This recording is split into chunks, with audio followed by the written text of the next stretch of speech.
Hello అండి, అందరికీ నమస్కారము. ఈరోజు మా లంచ్లో రసానికి పోపు పెడుతున్నాను అనమాట. కొద్దిగా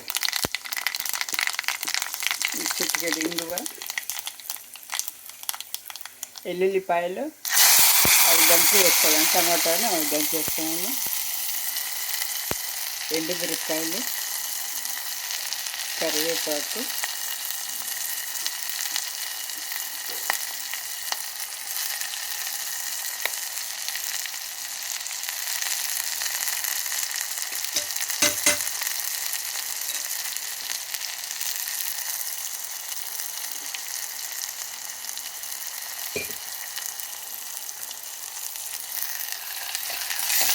వేయించుకోవాలండి. బాగా కొంచెం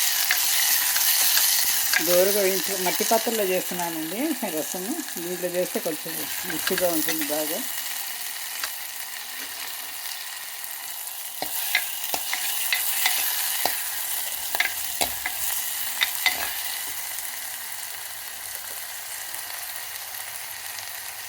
పక్కన మాంసం అండి, మీట్తో చేస్తున్నాను. వంకాయలు వేసి చేస్తున్నాను అనమాట. ముందుగా ఉల్లిపాయ మాంసాన్ని శుభ్రంగా కడిగేసి స్ట్రెయిన్లో నీళ్ళు లేకుండా తీసుకున్నానండి మాంసాన్ని.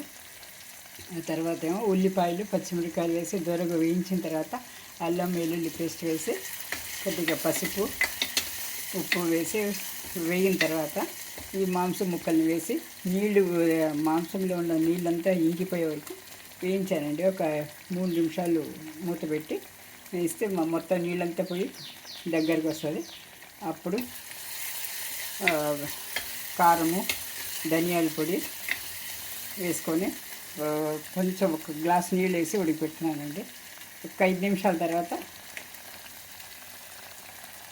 నీళ్ళు వేయాలండి. ఇప్పుడు మాంసం ఉడకడానికి నీళ్ళు వేయాలన్నమాట. ఒక 2 గ్లాసులు నీళ్ళు అండి. తర్వాత 5 విజిల్లకు పెట్టాలండి. 5 విజిల్ తర్వాత మాంసం ఉడికిపోతుంది. తర్వాత చూపిస్తామండి ఇక్కడ.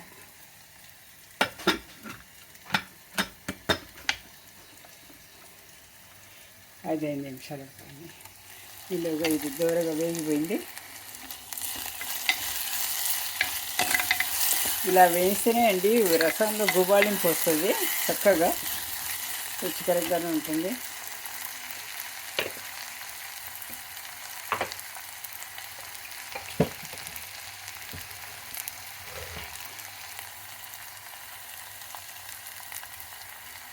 ఉప్పు స్పూన్ అండి.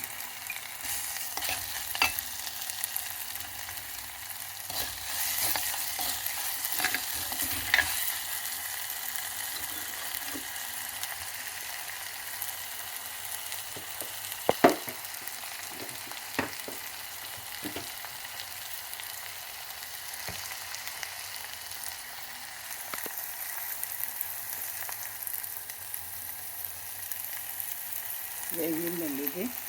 నేనైతే చింతపండు గుజ్జు నీళ్ళల్లో కలుపుకొని వేస్తున్నాను. 2 స్పూన్లు వేస్తున్నాను అన్నమాట. మాకు మీకు ఎంత సరిపడుతుందో అంత వేసుకోండి.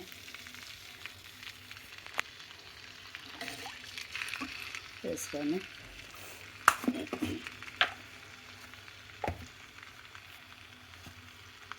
ఇది ఇంట్లో తయారు చేసుకునే రసం పొడి అండి. ఇది మొత్తము ధనియాలు, జీలకర్ర, ఎండుమిర్చి, తర్వాత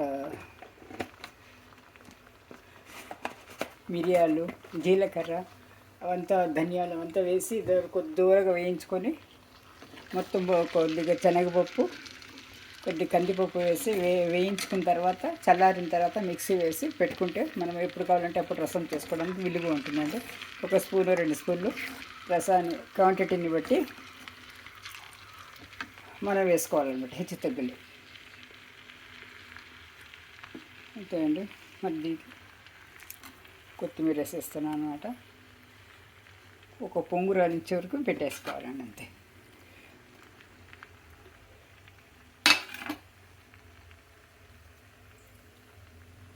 ఉప్పు, పులుపు రుచి చూసుకోవాలండి. మనము చూసుకొని దాని తగ్గట్టు వేసుకోవాలి. హెచ్చు తగ్గులు ఉంటే కలుపుకోవచ్చండి. ఇది ఒక పొంగు రానివ్వాలన్నమాట.